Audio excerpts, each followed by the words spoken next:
All right, we're back for another episode of the Squared Circle Jerks podcast, and we're talking about New Japan today, specifically the King of Pro Wrestling card. I, of course, am always joined with Byron. Hi. And let's kick this off. You got any overarching thoughts you want to share before we get kicking? Yeah, I had some whiskey, and it was really good. Okay. And other than that, I'm going to say that this is kind of the weird. This is kind of the coin flip of the usual New Japan. This is the tails to the heads that we're used to seeing. It started off fucking strong, and then the last couple of matches, like last two matches specifically, not as good as I'm used to seeing for a co and main event type scenario. Yeah, and it's it made just that we had really high expectations for matches because we're both Ishii marks, and I think everyone who watches New Japan is a mark for Naito and Okada. So yeah. Expectations were high, and neither match really delivered on those expectations. No, I mean, Ishii did Ishii things, and Naito did Naito things, and that's about it. It was kind of like if you had an excellent match between Chris Jericho and Sami Zayn. But then you like 6 months later, you had another match between Sami Zayn and Chris Jericho, and they sort of used their traditional, second week away from a pay-per-view type moveset. And it was okay. It was alright. It was fine. There was nothing wrong with it. You kind of enjoyed it. It was good. Borderline good. That's kind of what these two, like the co-main and the real main event, were. It was just kind of like the four guys that were involved in these two matches sort of just did their thing, and that seemed to be enough with, I don't know, like, on average, 3.5 kind of really cool spots thrown in. Yeah. And there's nothing wrong with them. I'm used to getting to the end of a New Japan card going, holy fuck, I feel like I wrestled that card. Yeah, this one feels kind of mentally draining, but not hyped with the adrenaline. I'm used to being like almost physically drained at the end of a New Japan card, not just kind of mentally exhausted. Mm-hmm. Not a card I would show people to get interested in New Japan right off the bat. It's not a card I would use to sell Omega or Naito to people. No. But again, like they were quality matches, but they were not to the standard of main events that we've historically seen. So hopefully that's a bit of a one-off. Yeah. So we open up with a 6-man tag: Bad Luck Fale, the Tokyo Pimp, and Leo Tonga versus the Time Bomb, Bushi, and Sonata. Takahashi on Takahashi violence, bitches! I love the announcer selling the whole Daryl thing and bringing us back to that it was Fale that destroyed him, and Takahashi went after Fale with a vengeance. Yeah. Fantastic. I like also that the other narrative of this was that Leo Tonga is still a little bit mistake prone, very new, and they kind of carried that through in the match. Specifically, there was a bit where Bushi tripped him up on the outside, and instead of ignoring Bushi, he steps over the rope, gets out there, and then Sonata Takahashi kicks the rope into his nuts. Yeah, and it's like you got a little bit to learn there, rookie. Yeah, it's like and you know what? The weird thing is that I really dug his selling. It was very subtle. It was very much, listen, I'm the biggest motherfucker in this match. Second biggest. But I will usually be the biggest. Tallest, anyway. Anyway, he was like the overarching figure in the match, and he's like, listen, motherfucker, you better sit your ass over here while I step over these ropes. He in the very brief moment, he was able to convey, I'm the biggest motherfucker here, fuck off and go sit down. For just a brief instant, and then he got kicked in the nuts. Not really much in the way of spots that I think we need to really talk about. It was just good all the way through. And so I am all over Sonata and Takahashi. Well, both Takahashis, to be honest, nuts. Yeah. And also the Tokyo Pimp brought out some of his ladies. Yes, but Leo Tonga, I think that guy's got a big future.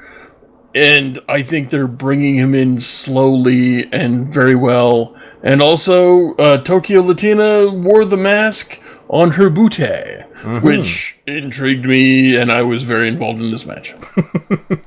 The finish comes with the return of Daryl.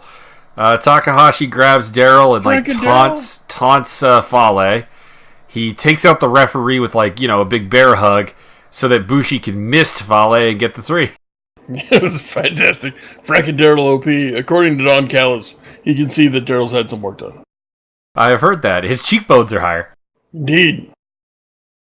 So then we move on to a tag match between Goto and Yano versus Minoru Suzuki and Zack Sabre Jr. Oh my god. And Zack Sabre Jr., Minoru Suzuki, and El Desperado, and Takumi Shinoku. Yep. I like the commentators selling this really throughout the match because they're like, you got Kevin Kelly banging on about Yano's success against Suzuki, and Don Callis is going, why are you going to bring that up? He's going to be mad at us now. Don Callis does not want heat with Suzuki kayfabe, and it's glorious. Fantastic. A lot of interesting double work from Suzuki and Sabre on Yano, double arm bars and both working the body over. It's like, you will be stretched, sir. You will be stretched. Yes. But it did not matter because Yano OP, please nerf. The finish was not amazing. No. Suzuki didn't really know how to handle that rope. True. Yeah, it's weird. It's like Michael Elgin's in his head still. Yeah, Suzuki he grabs out this big spool of rope from underneath and tries to tie up Yano, and it just didn't look very good. But up until that point, the match was really, really good.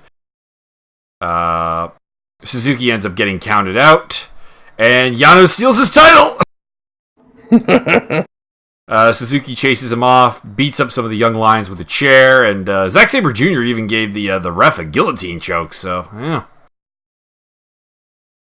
I enjoyed it. It's dangerous being a New Japan referee and being a young lion, that's for sure. Then we had a match I'm very torn on. I'm exceedingly torn on. We had the Funky Future defending their titles against Roppongi 3K, which are the Tempora Boys. They've dropped their last names just to be called Sho and Yo. I'm good with that. I'm fine with that. It was a hell of a match. But it doesn't... it's just nothing the Tempora Boys could do. Really, we're going to live up to Rocky Romero, CEO and director of Roppongi Incorporated, promised. It just... Yeah. Such build. Yeah, no, it's... I mean, Rocky Romero was kind of hyping an 11 out of 10, and this came up as an 8 out of 10, 8.5 out of 10.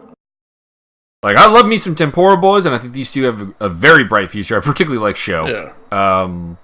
That dude pulled off some big muscle spots. Yeah, they did great stuff. This was probably the match of the night for me. But just the expectation, not the expectation, because honestly, my expectation for this was a little bit lower than what we got, which is nice. But the build up for this matchup was absolutely huge, and we did get new champions with 3K getting a kind of a Shatter Machinist 3D type it was deal. Like a Shatter Machine STO. Yeah, on Ricochet to get the pin. So fantastic work, nice mix of comedy because Taguchi's in there. You're always gonna get your comedy. Yeah, and just the action was really, really good, and I have no problem with these guys holding the belts. I just wish the build hadn't been so out of this world. Yeah, it was very abrupt. This is a team that should have been given maybe 3 or 4 or 5 matches to really I know that they're already a tag team, but they're sort of inhabiting a new identity. So they needed some matches to kind of get everything together, and they were basically thrown right into the main event and given this is the tag team equivalent of the Big Show, really.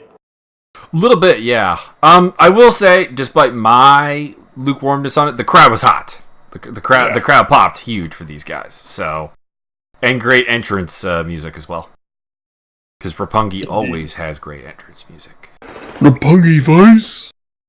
Then we move to the big boy title match. God versus War Machine versus KES. With tornado rules and elimination rules in effect. Oh. This was all of the things. This was freaking amazing. First of all, I gotta say, Lance Archer wearing the belt inside his junk and spitting water on people. All of the heat right there. Pretty much. I love the double team that they did on Tama Tonga with the kendo stick and sharpshooter deal. That was very cool. Enjoyed awesome. That. Also, one of the best Pearl Harbors I think I've ever seen, with God literally going on a long flanking mission to attack KES from behind. Tongan Harbor. That was fantastic. A lot of nice false finishes, Killer Bomb, Guerrilla Warfare, and so on. We did have Tongaroa kick out of Fallout, but it was a delayed cover, so I was okay with it. But now I can't say that nobody kicks out of Fallout. True. I did become slightly less okay with it because of the elimination of God eventually happening, because you have Hanson go to the outside to take out KES, so that's why the cover is delayed.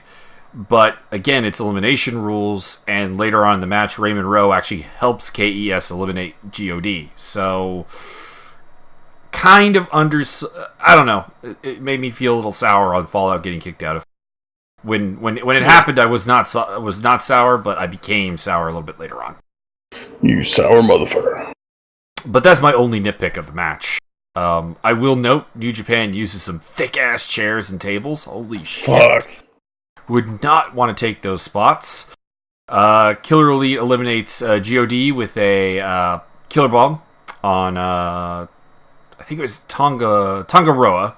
And Tama Tonga got intercepted by Ray Rowe from trying to break it up. So that's what I was referencing earlier. And God did not like this. They came in, they assaulted Raymond Rowe, took him out of the match basically, and Hanson has to go to the top rope to break up a Killer Bomb on Rowe, which is an epic way of breaking up a cover. Hanson wants to throw Archer through the table, but, the rules of professional wrestling. You set the table up, you're going to eat that table. And KES puts him through the table with the Killer Bomb. And they retain the titles.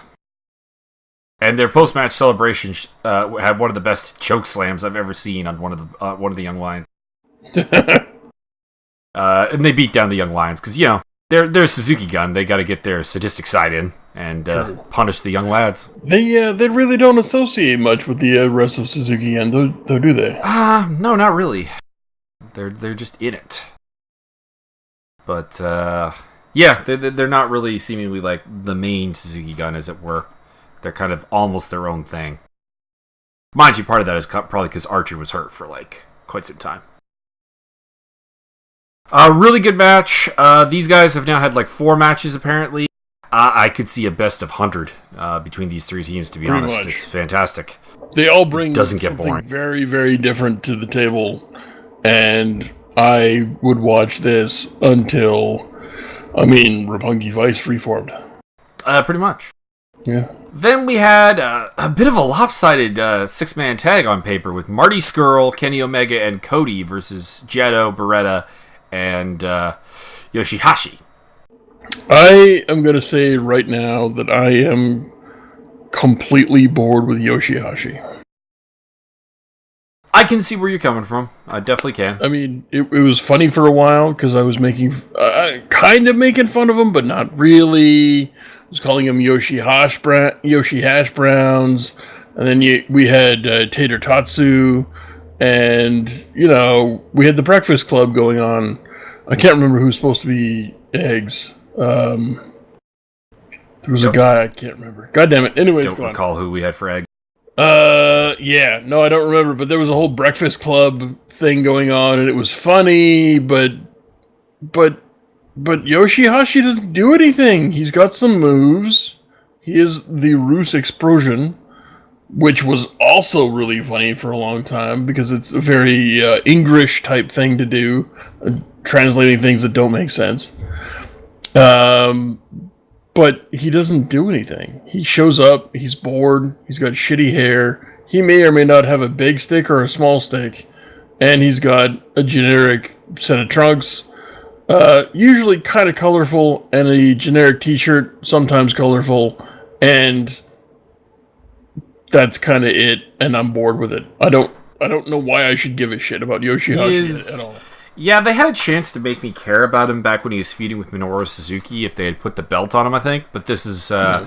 He's never had a belt, which for a veteran in the game, as long as he has, is pretty surprising. Yeah. And, that was kind of the time. Like, I was really high on him then when he was feuding with Suzuki. I'm like, they're going to put the Neverweight Open title on him. They're going to do some things. And then after they didn't pull the trigger on him, he's felt very... very not there. Very unimportant, very filler. He looks very not there. He just kind of walks to the ring, has a match. I think, to be honest, that's probably part of it. Is I think to a degree, not getting the title kind of killed his spirit a little bit, killed his energy. Maybe, but I mean, I don't know. Like, is this just this dude? Does he have resting dead face? Should I not care? Like, he didn't used to. Like, before this time, like, he was more expressive. He was more, like, he gave me a reason to kill. He was care, a little more fun. Specifically the Adam Cole baby stuff was really fun. But, once they didn't put the title on him, I don't know. He seems dead in the water. He's going to feud with Omega now, and, why? That's kind of my reaction as well. Like, there's just... should be better shit to do with Omega. Yeah, I don't know. Anyway, this match, in a nutshell, Bullet Club did all of the coolest shit in the world, and Beretta did some awesome stuff, Jado did some heel stuff, and Yoshihashi was fucking cornstarch. He was just there, he was filler, kind of some lubricant. He, helped thicken the gravy a tad, and that was it. He didn't do... I don't recall him doing anything other than filling time. It did an amazingly poor job of making me want to see him challenge Omega for the title. Yeah. So, if you're going to watch this card, there are a variety of things to watch. And in this particular match, watch Bullet Club, because Omega, Cody, and Skrull did great things. And all of the comedy spots, they did the 1 boot, 2 boot, 3 boot, 4 boot... which you won't understand until you watch the match, and they just did a great job. Beretta tried to keep up. Beretta did a good job there. Jado is Jado, fucking Jado, and Yoshihashi was just sort of fucking flower in the mix. He was there. He was around. Yeah, Skrull tapped out Jado to get the win in what was, I don't know, probably the most non-watch match on the card. It was okay. It was not bad. It made me laugh at times, and I love the idea of the luxury trio of Skrull, Omega, and Cody. I'm gonna break his fucking fingers, which will come into play later. Then we had a tag match that seemed a little bit weird because it was Kota Ibushi and Juice Robinson versus Togi Makabe and Hiroshi Tanahashi. I officially labeled one of these tag teams as Juicy Bushi. Yeah, I like that. But it's kind of weird because technically Tanahashi is still part of Taguchi Japan, and so is Juice, and they were on opposite teams. Yeah, weird. But the weird thing is that Tanahashi really, early on, he was very affiliated with Taguchi Japan. I think it's also that Taguchi is perhaps the loosest stable on the roster. I think even Makabe might have tagged with some of the Taguchi Japan guys at some point. Yeah, he's definitely tagged with Elgin. But he never officially joined. Yeah. GBH for the win. Yeah. Good match. I enjoyed it. Yeah. Juice ate a hell of a powerbomb. but managed to get Pulp Friction on Makabe for the 3. This is all supposed to be setting up Tanahashi versus Ibushi for the Intercontinental title, which should be a freaking epic match. I believe that is correct. This was a nice rebound from the prior one, and then we get to the. I said the IWGP Junior Tag Team Title match was the highlight of the night for me. I'm gonna take that back and say this is probably it. Will Ospreay versus Kushida for the Junior Heavyweight Title. Yo. Yeah, that's correct. This was the match of the night. Will Ospreay did all kinds of crazy shit. Kushida did all kinds of crazy shit. I could go on and on about all the different spots of the match. Just go fucking watch this match. This is definitely one that has to be watched. They started at a really accelerated pace. I am going to talk about one spot, just because it was really cool. So Kushida had Ospreay on the top rope and was going to do some kind of slam, and Ospreay did a really interesting counter on it that set up a big splash spot, which I thought should have been the finish, just because Ospreay, spoiler, Ospreay wins the match, so I probably would have had it end here as opposed to when they did. Correct. But that's kind of the New Japan moment for the night, I guess. Discus cutter by Kushida was really, really cool, and Ospreay gets the win with the Os cutter.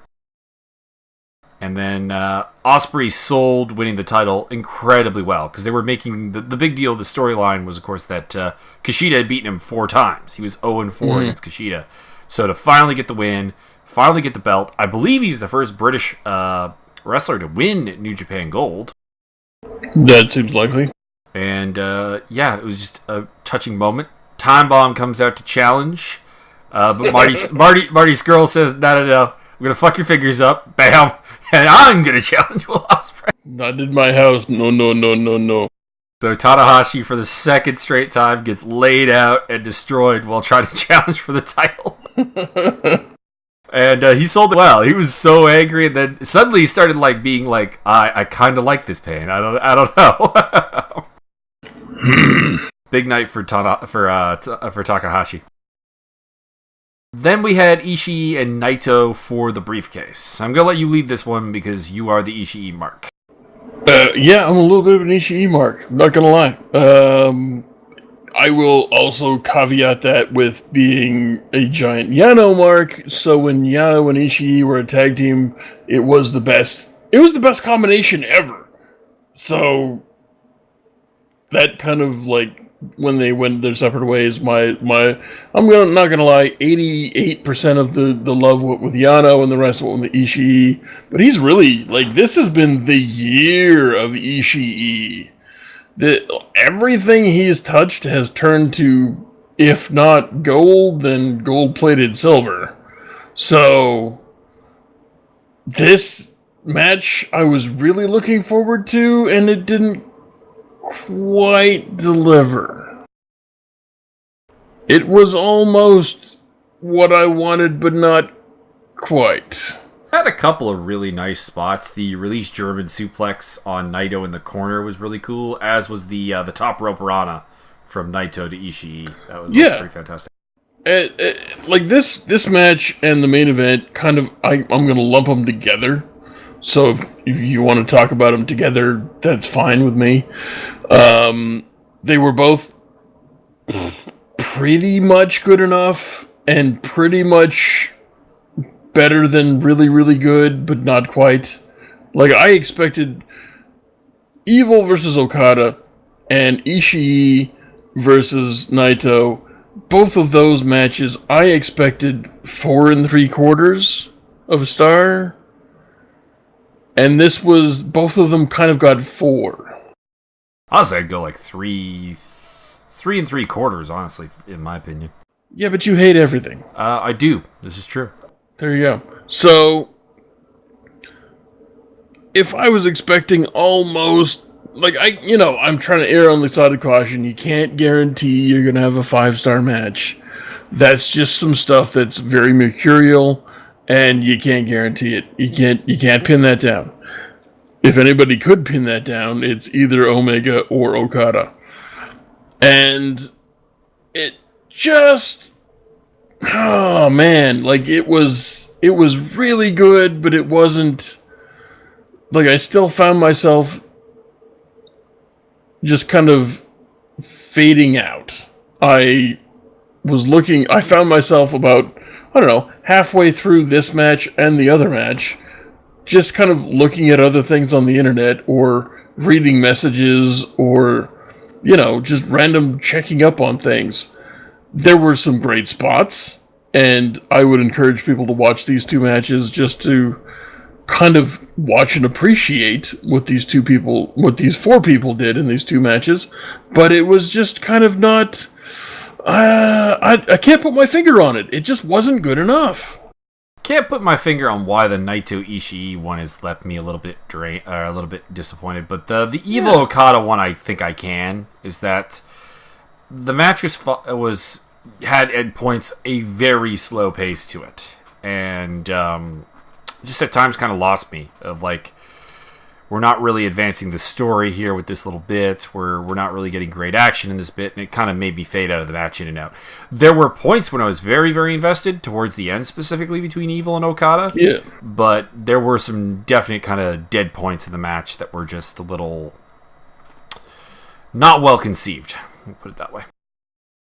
But Naito retains his briefcase with Destino, and Okada retains his title with a jumping tombstone and Rainmaker Lariat.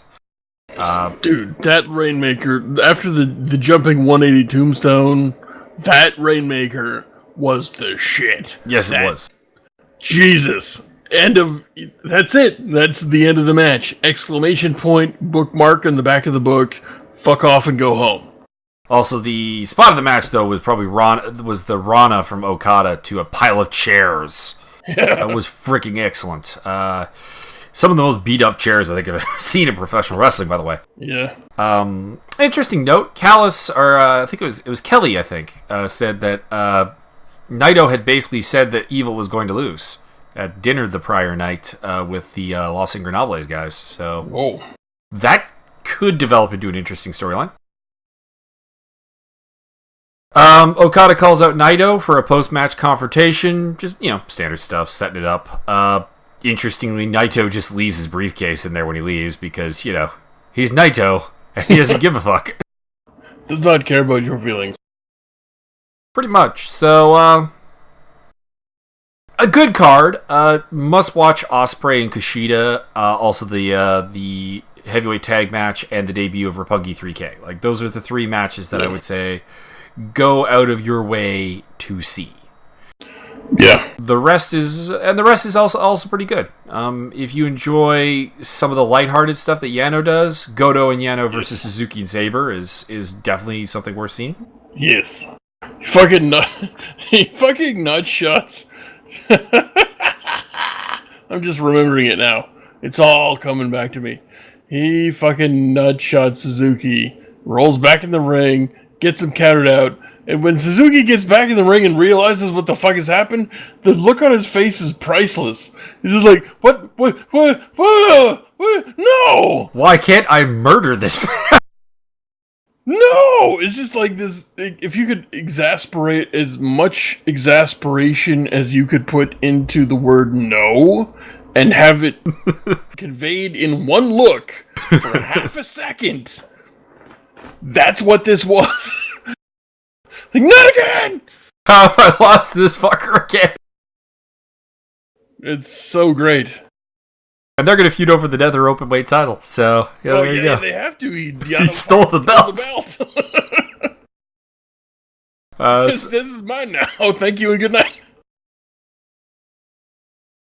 And of course, moving forward, I'm very much looking forward to, obviously, Okada and Naito. This could be fantastic. Yeah. I'm looking forward to Yano versus Suzuki, because talk about a contrast in styles in a feud. Holy shit. Psychopath versus the Joker without the psychopathy? I'd say Yano's a little bit psycho sometimes. Yeah, well... Just not a scary psycho. No. Happy psycho. Yeah, he's like the good side of the schizophrenic. I was thinking during the six-man tag match with Bullet Club and Chaos that Beretta versus Cody would be an interesting place to go. Yes, kind of hoping to see that, and I think Beretta versus virtually anybody is going to be interesting. And I think we'll get some more Machine versus KES action still, because technically speaking, God did fuck War Machine in this match. So yeah. I think we'll probably see a little bit more action there, and probably a rematch with Funky Future and Roppongi 3K at some point. Yeah, I would say so. On kind of a side note, I'm kind of interested to see if they're going to have two Samoan or two New Zealand Samoan, two Polynesian tag teams at the same time, because they got Tonga Loa they got Bad Luck Fale and Leo Tonga, and they got the Gorillas of Destiny. I'm interested. Like, how much brown power can they pump out? Mm-hmm. It's gonna be interesting. And obviously we got Marty Scurll versus Will Ospreay, and we've seen that before, and that is fantastic. It is always good. So, the show sets up a lot of things that we want to look forward to in the future. Oh, Tanahashi and Ibushi as well. What if they can get Zack Sabre Jr.? What? Okay, so what if this feud... Except for Omega Yoshihashi. Not so much looking forward to that. No. Time out, though. What if... Fantasy booking warfare time. What if Scurll and Ospreay become like the New Japan equivalent of the Bear, and then they somehow incorporate Zack Sabre Jr. and they become like the Japanese version of Mustache Mountain or British Strong Style, and they take on this very heel persona of the Imperial British kind of joie de vivre. I'd be down for that.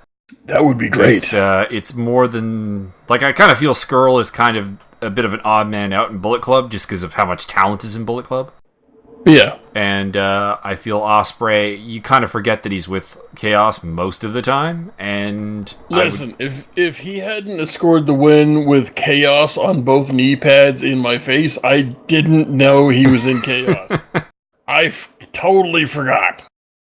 And, and Zack Sabre Jr., I think... Zack Sabre Jr. is maybe the one exception. I really like him in Suzuki Gun. But, I'd be down with this. Yeah, but I want to see some old school British... And they need a minion. They need a Batman. They need not Batman. Jesus. Like, look into your history. Batman, like the little servant to the officers. There's a couple of guys I can think of.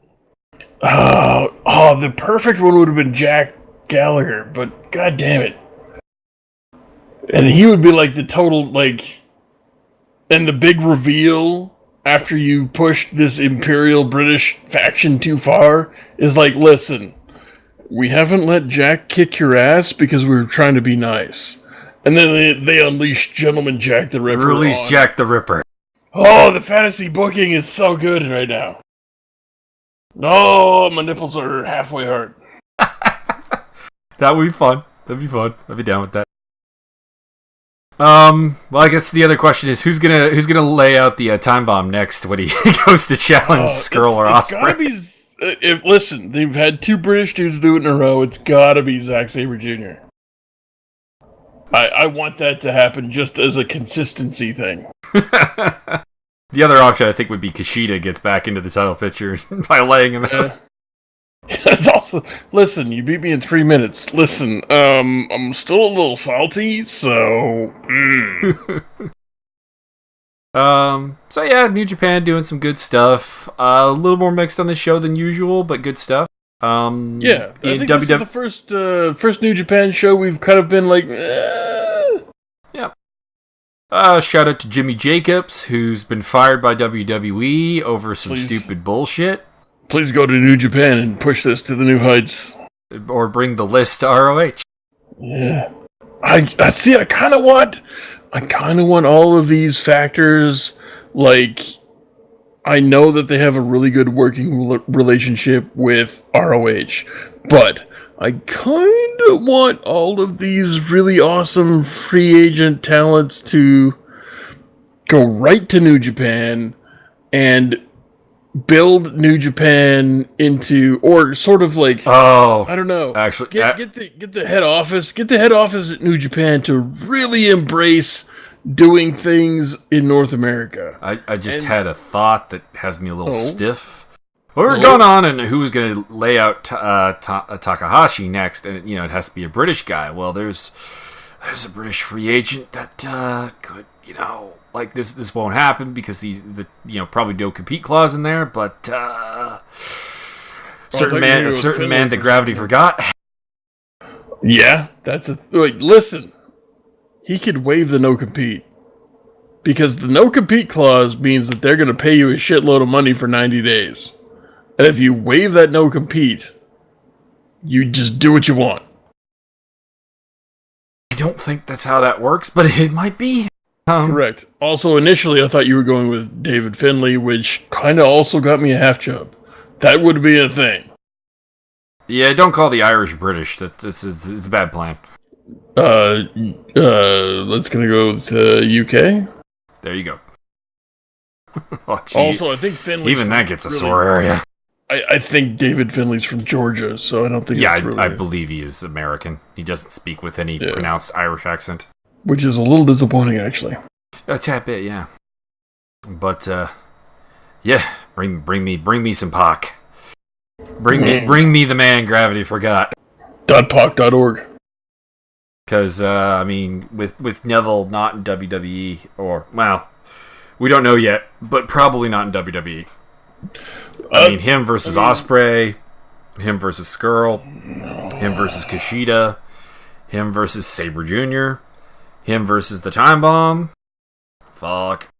Stop! My penis can only get so erect. Him versus Austin Aries in New Japan. Stop! Listen, I saw the WWE version, and it was damn good. If they take the handcuffs off him and let him run, holy shit! Pretty much. Yeah, that's kind of the interesting thing, which we'll talk about more in the WWE podcast, is the Jacobs getting fired and the Neville departure. Interesting thing. I think it appears the straw that broke the camel's back with Neville is that he was asked to do a job to Enzo clean. So here's the updated info. All right, hit me. That he wasn't even at Raw. Okay. He wasn't even at Raw. He didn't travel on the weekend. He didn't do anything. He was not even there. He didn't walk out. He just didn't show the fuck up. And from what I'm able to sort of read between the lines, is just basically the same thing as Aries. Too much fucking bullshit. Yeah. And he's just like, listen, I'm out. That is the 205 division in a nutshell. I carried a show for 9 months, and you're doing what? And you can't decide on anything? Bye. Pretty much. So, let's see here. We'll be probably doing Lucha Underground either tomorrow or Saturday. And we'll be doing the WWE podcast on Saturday as well. So, sounds good. Get ready for that stuff. Let's plan for that to be sometime in the early afternoon my time. That would work. Excellent. All right. So until next time, we are the Squared Circle Jerks. Get off of Byron's lawn and tune in next time. I like whiskey.